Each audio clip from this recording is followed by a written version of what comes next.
Whitehall-1212.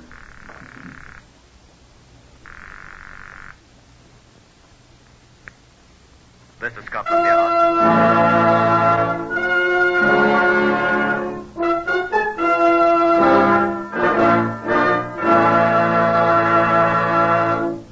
For the first time in history, Scotland Yard opens its official files to bring you the authentic, true stories of some of its most baffling cases. These are the true stories. The plain, unvarnished facts, just as they occurred, reenacted for you by an all-British cast. Only the names of the participants have, for obvious reasons, been changed. The broadcasts are presented with the full cooperation of Scotland Yard. Research for Whitehall 1212 comes from Percy Hoskins of the London Daily Express. The stories for radio are written and directed by Willis Cooper. To brief you on case number 914029, here is Chief Superintendent John Davidson, custodian of Scotland Yard's Black Museum. Good afternoon. When taken out of context, the exhibits in the Black Museum seem often far removed from the murder cases in which they played most important parts, either as clues or as actual weapons that caused someone's death. Now, these things here are examples.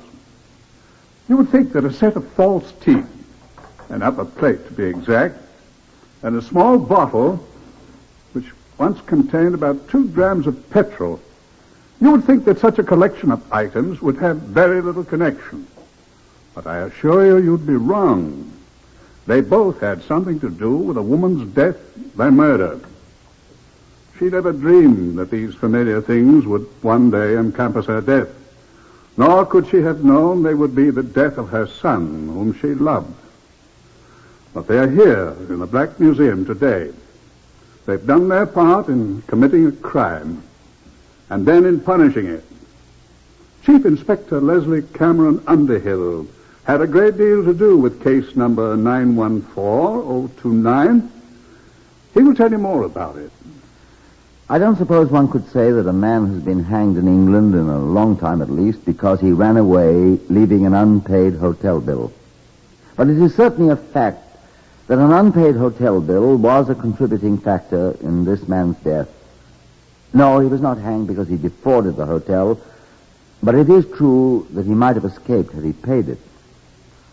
I was called to Margate by authority of the Chief Constable of Kent, who had asked for the CID's help on the 1st of November.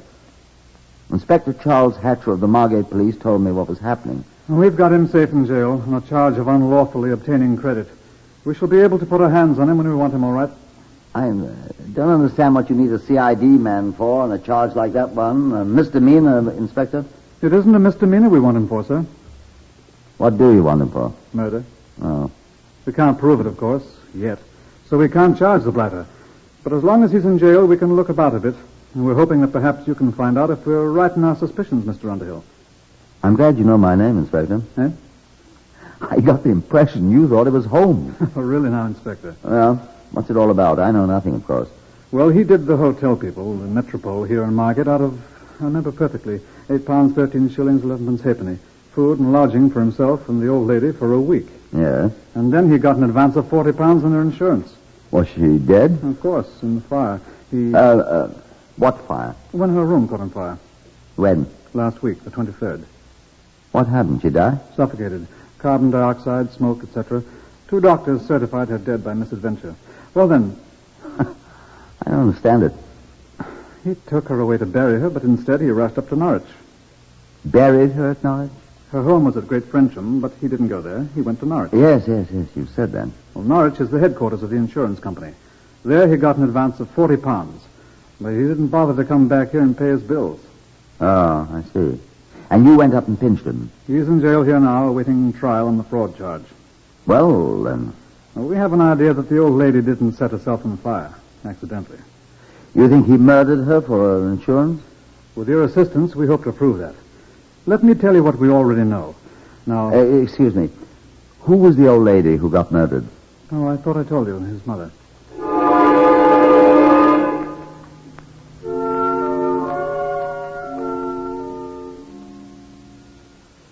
Inspector Hatcher took me over to the jail in which the prisoner, whose name I neglected to tell you, was Sidney Wolfe, was being held on the fraud charge and I was permitted to speak to him.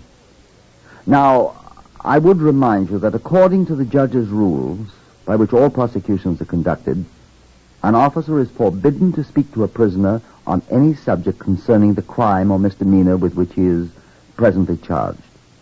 The prisoner is under no compulsion to speak except of his own free will. He is warned at the time of his arrest, anything you say will be taken down in writing and may be used in evidence. But he may be questioned freely on other subjects. That is not evidence. So he was brought in from his cell. This is Wolfe, Chief Inspector. Thank you. Hello, sir. Now, Wolfe, I'm Chief Inspector... Underhill's your name, yes. Oh. Did Inspector Hatcher tell you who I am? No, sir. I met you when you was a sergeant in the CRD 7 years ago. Remember me? At Woking, sir? Well, I remember you. Forgery, wasn't it, Wolfe? I got 2 years for it. But it wasn't your fault. It did seem to me you had something to do with it, Wolfe. Well, they said I did. Sit down, Wolfe. If you don't mind, Inspector Hatcher. Oh, right ahead. Thank you, sir. Remember, you've been warned, Wolfe. Yes, sir. Soft chair feels good. Not very soft, sir, is it? Well, softer than them back there in the cell, sir.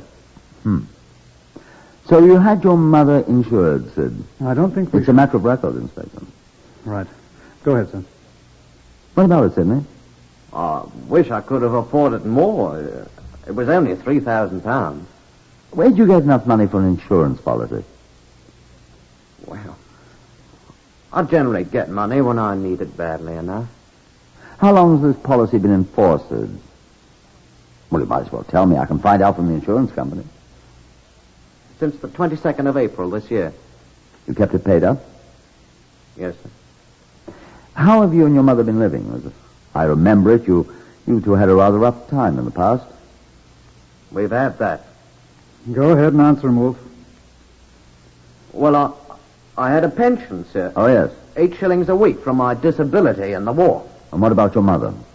Well, she had 10 shillings pensions a week on account of my brother Horace was killed by the London Irish Rifle, sir. You remember? 18 shillings a week between you. Well, there's other ways, sir. I dare say. Well, when I was sent down last year for 15 months... By mistake, no doubt. Well...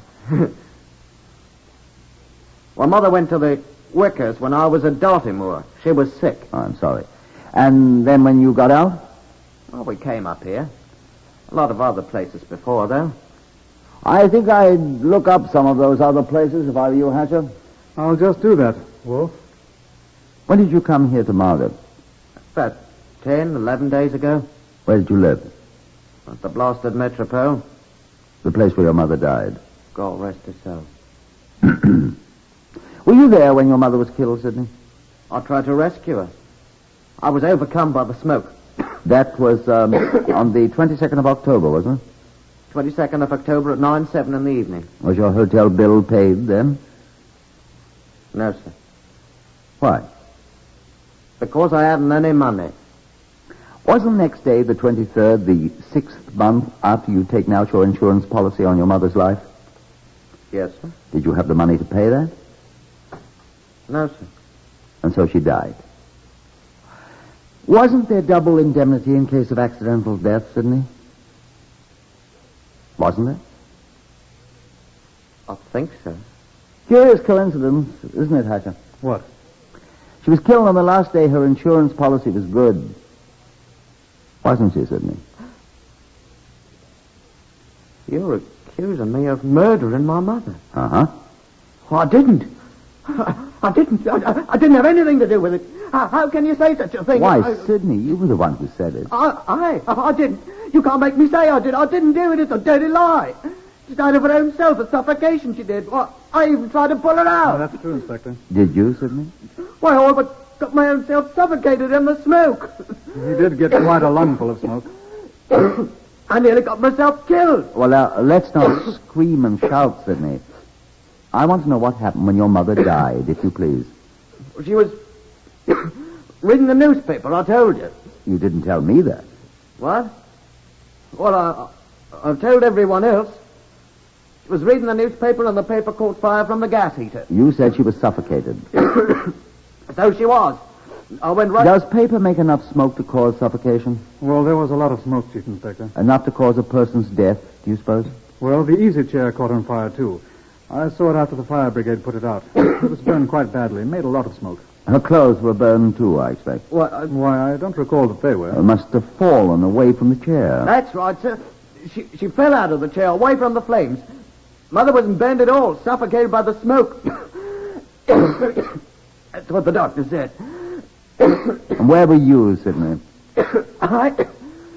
I was unconscious. He was knocked out by the smoke. What did you do, Sidney, when you discovered the smoke? Huh? First, I mean. Oh, why, I ran into the room. I'd been taking 40 winks in my room next door, and I see my mother lying there. Through the smoke? Yes, through the smoke, yes, sir. Where was she lying? Huh? Alongside the chair. Go on. Well, I tried to drag her out and... To the hallway? No, sir, through my room next door, but she was so heavy and I was coughing so... and I couldn't. And so I staggered out into my room and closed the door. And left your mother lying there in the smoke? What? Well, sir, I was fair perishing. So was your mother, wasn't she? Well, sir,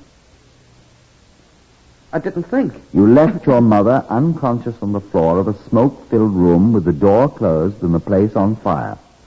Well, sir, I tell you, I didn't think. I'd like to ask you something else, Sidney. Yes, sir? What would you have done if your mother hadn't died? What, sir? You hadn't any money, had you? Either of you. I hadn't thought of that, sir. All right, Sidney, that's all for now. Well, don't you You want can me send him away, Hatcher, if you please. I'll talk to him again later. Right. Come along, Wolfe. Yes, sir. Take him away, Constable. What's going to happen to me now, sir? You're going to be tried for defrauding a hotel keeper. If they don't decide to hang you.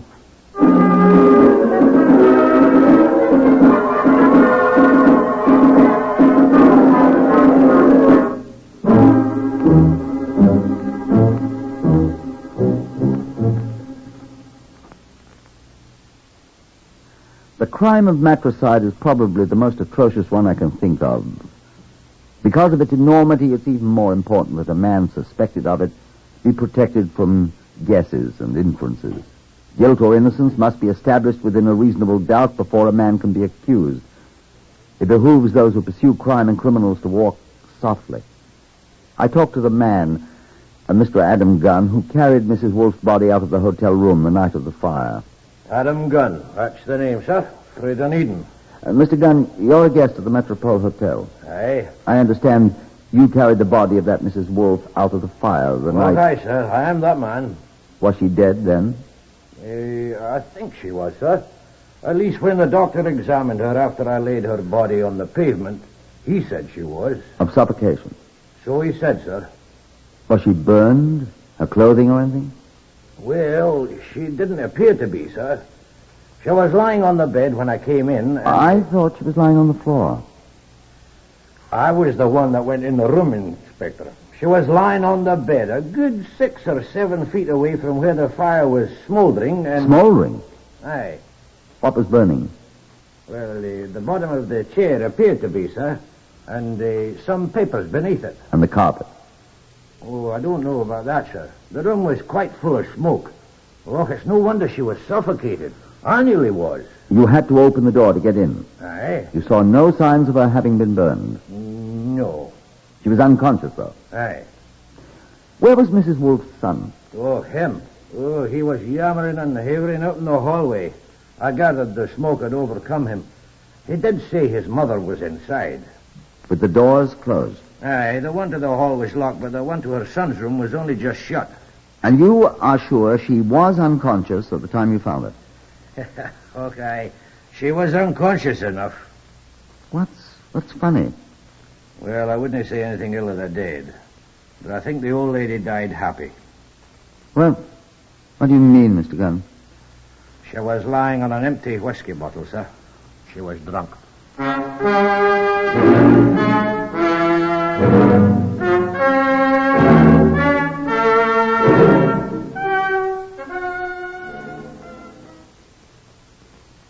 I talked with Dr. Edmund Whittaker, the physician who had examined Mrs. Wolfe. Yes, I examined her. Immediately afterwards, she was brought out of the room. I was passing by on my way home from my Oddfellows Lodge, and You certified that she died of suffocation? Of heart failure superinduced by the effects of suffocation, yes. Was her heart weak? What? She was 67 years of age, sir. Do you have evidence that she suffered from heart disease, Dr. Whittaker? What? I had already prescribed medicines for that, sir. She had a very bad heart. She was not burned? No, sir. That I can be sure of, too. Could anything else have induced a heart attack of this type, Doctor? What? Well, the whole effect of the shock might have, sir. Could drink have done it? What? In my opinion, no. Could carbon monoxide poisoning have caused her death? What? Well, undoubtedly carbon monoxide poisoning might have, yes. The fact that I certified suffocation in this case implies that carbon monoxide was present and had a great deal to do with her death. I'm not cross-examining you, Dr. Whittaker. I'd like to know if she breathed carbon monoxide in sufficient quantities to kill her. If one breathes in the presence of a fire of this sort, my dear sir, one must necessarily breathe carbon monoxide. Then there is even now carbon monoxide in traceable quantities in her body. What? Well, unquestionably, sir. The inner passages of the woman's lungs will be coated with soot and smoke, and the mere process of breathing would introduce carbon monoxide into her blood. But you didn't look to see? Of course not. That would have required a post-mortem operation, and I saw no need whatever for that. Besides, I'm not a surgeon. Do you suppose, Dr. Whittaker, that you could supply me with the name of a competent surgeon? Here, sir? No, in Great Frensham. Why, that's where the woman was buried. Precisely, my dear doctor.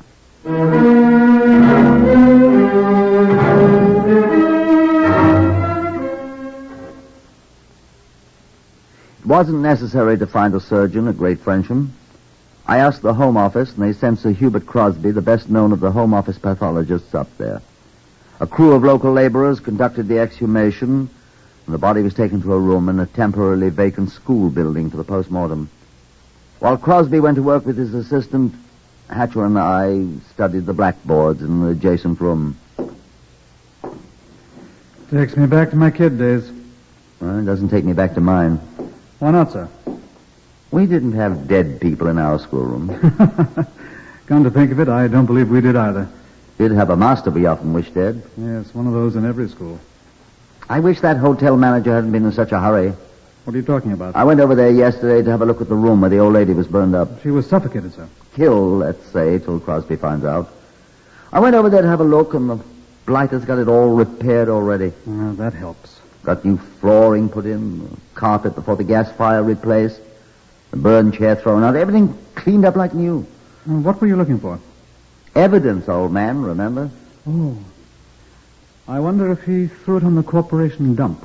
He didn't say. Like me to find a telephone and call him? Why, if you would. And if you did, I'll put a constable or two onto the dump to see what they can find, shall I? Do. Ask them to bring back anything at all that they can find. Righto. Back at once. And I'd better see someone from the fire... Oh, he didn't hear me. Oh, well, if they find anything. Who... Oh, hello, Sir Hubert. Found out anything? I thought I heard someone come in. No, it was Hatcher going out. Oh. Find anything yet? Come in and see. Oh, thank you. Well, I found out she's dead. Yeah. What'd she die of? I don't know yet, old man. I can tell you what she didn't die of. What? Suffocation. I mustered up courage enough to open the door where Crosby was holding his post-mortem and went in. How do you know, I asked. Look here. Oh, come closer, man. She won't hurt you. Where are the forceps? Here. See here? That's her throat? Oh, excellent, old chap. Now, I ask you to look very carefully. If that formaldehyde bothers you, breathe through some cotton wool. See? There isn't a sign of soot or smoke discoloration on the inside of the mouth passages. See? If she'd breathed as had been carefully cleansed, there'd be unmistakable signs of it here, and here, and here. Do you see? Yeah. Apparently, she didn't breathe any smoke at all. Well, what does that mean, then? It could mean she was dead when the fire started. Are you sure? Ammerman's testing a sample of blood over there for traces of carbon monoxide. Find any yet, Ammerman? No indications so far, sir. And if we can't find any, then we know she was dead when the fire started. I don't know what killed her yet. Sure of one thing, though. What's that? She was full of alcohol when she did die. And what does that indicate? She didn't know either.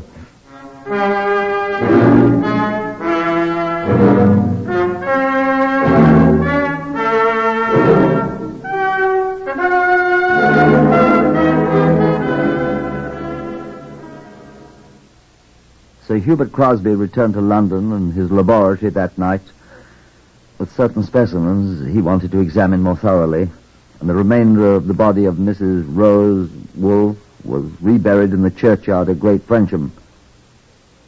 I went back to Margate with Inspector Hatcher, who told me that the corporation dump was already being examined. A man from the fire brigade called on me early the next morning, and, well, he wasn't much help. Yes, he'd been at fire. No, he hadn't seen body. No, nothing had been burned except few scraps of newspaper on the easy chair. Well, how about the carpet between the gas fire where it started and the chair? Hadn't been damaged at all. Not at all, I said. Not at all. He remembered that. Well, that was strange. Sir Hubert Crosby telephoned me. Crosby here, Chief Inspector. Look here, this old lady wore false teeth, didn't she? I'm not sure. Wait, I'll ask Hatcher. Hatcher, did Mrs. Wolfe wear false teeth? I'm sure she did, yes. Hello, Sir Hubert. Hatcher says... Where are they? Where are they, Hatcher? Her teeth? Wasn't she wearing them? Wasn't she wearing them? I never saw them. Well, we'll look around. I don't mean to be impertinent, Sir Hubert, but does it really make any difference? I rather think it does. There are definite bruises inside the mouth, which I believe to be from false teeth. And she wasn't wearing any in the coffin, so where are they? Well, I'm afraid I don't quite get it, sir. Look here, old man, you let me do my job, and when the time comes to do yours, I'll let you do it. Yes, sir. These aren't the ordinary marks, you see. They're more in her throat than actually in the mouth. Do you know what that means? She swallowed them? It's impossible to swallow a set of false teeth, man. There isn't a throat in the world big enough. Well, what happened then, sir? Someone pushed them down her throat. But where'd they go?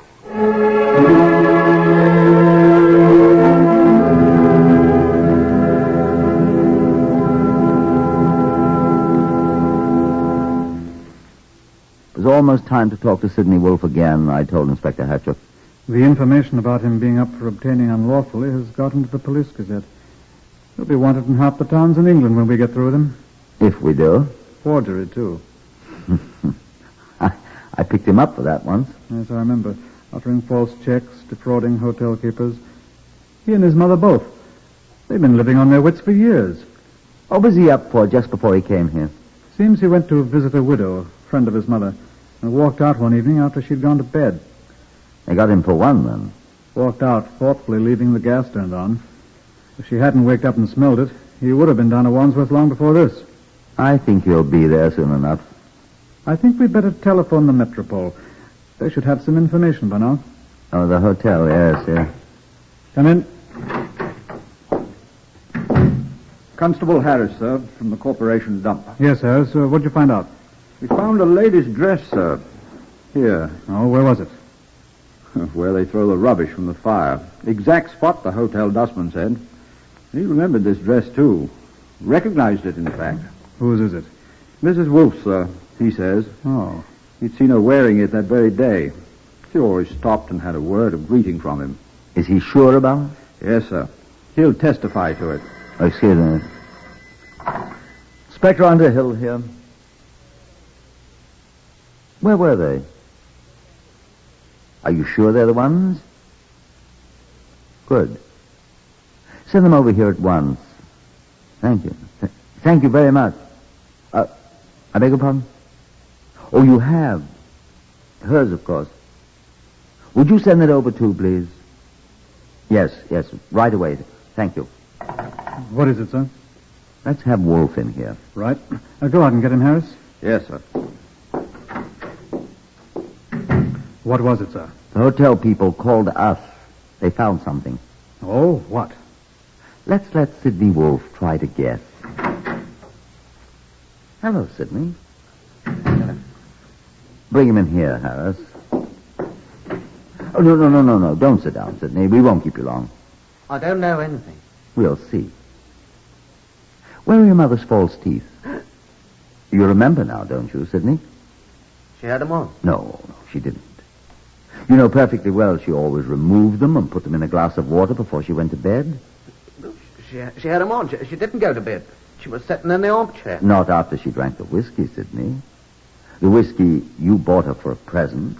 I didn't. You knew she'd go right to sleep, didn't you, Sidney? After all that whiskey that she wasn't used to. I never gave her. Didn't you? But I didn't kill her. You said she was lying on the floor. She was lying on the bed. Drunk. Unconscious.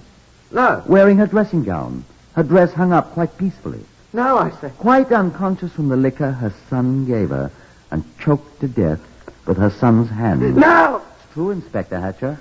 Then he went over and set the fire that he claimed killed her. No. Oh, yes, he did, Sidney. We found the bottle of petrol your mother used to clean that dress, and it's empty now. Her insurance was due to expire, and you didn't have much time, so you killed her. Choked her with her own false teeth. I didn't. We can prove it, Sidney. You said your mother was wearing her teeth. She was.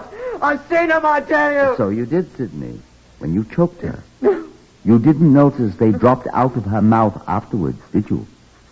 They found them on the floor, behind the bed. No, Sidney Wolfe, it won't wash. I arrest you on the charge of murdering your mother, and I warn you that anything you say will be taken down and may be used in evidence. Will you have this man taken away from here, Inspector?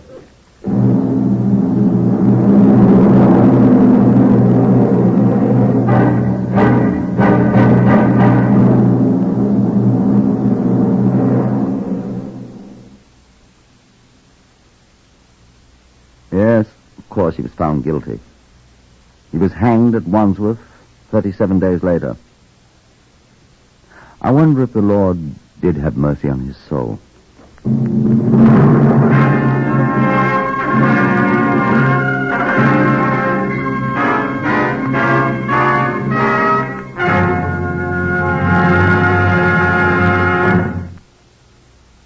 Heard today in the order of their appearance on Whitehall-1212 were Harvey Hayes, Horace Braham, Winston Ross, Lester Fletcher, Pat O'Malley, Ronald Long, Carl Harbord, and Edward Ashley.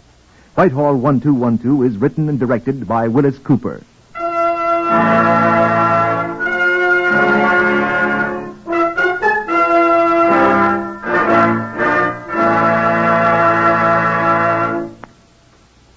There's a critical shortage of scientific and engineering manpower. American industry will need 30,000 engineers annually for the next decade, and only about half of this need will be supplied, according to present estimates. The Engineering Manpower Commission of Engineers Joint Council urges the American public to consider the scope and the seriousness of this problem, and consider also the effect it will have on the nation's economy. You high school students are urged to consider careers in science and engineering, and consider the advantages of engineering training for positions of leadership in many, many fields. This is NBC, the national broadcasting company.